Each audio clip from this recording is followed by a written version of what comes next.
Antony to Manchester United, a full transfer breakdown. Now, at the time of recording, it seems as though Antony to United is almost a done deal for around 100 million euros. Now, these are his stats over the last 2 seasons with around 18 goals and 14 assists. Now, this is how he looks versus other attacking midfielders and wingers, but it's only for Champions League levels, so that's important to take in. As you can see, already polished in possession and quite decent for a winger defensively.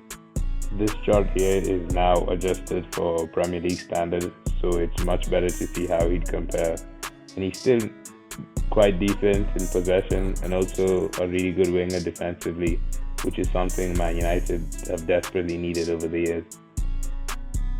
At Ajax, Ten Hag would set up his team in a 4-3-3 with Antony being the right winger, and he'd also be almost the closest to the touchline and then try to come inside now when he has the ball.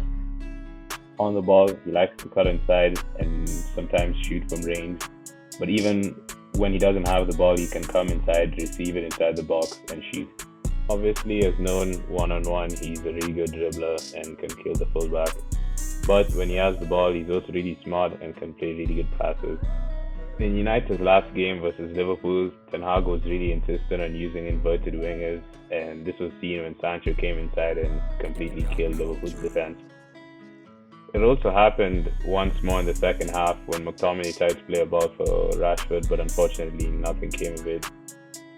Speaking of wingers, I think this Antony move can really be good for Sancho because it can give him the chance to finally just play on the left rather than switching between left and right.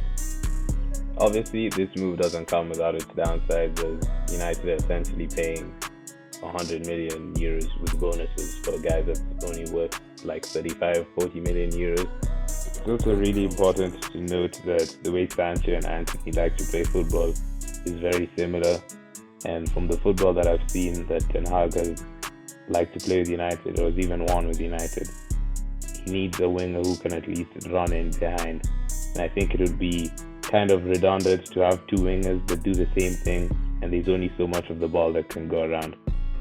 This past season, Manchester United was also one of the more efficient teams in how they move the ball into the attacking third, ranking 4th highest in progressive carries into the attacking third, and also the 4th highest in carries into the penalty box.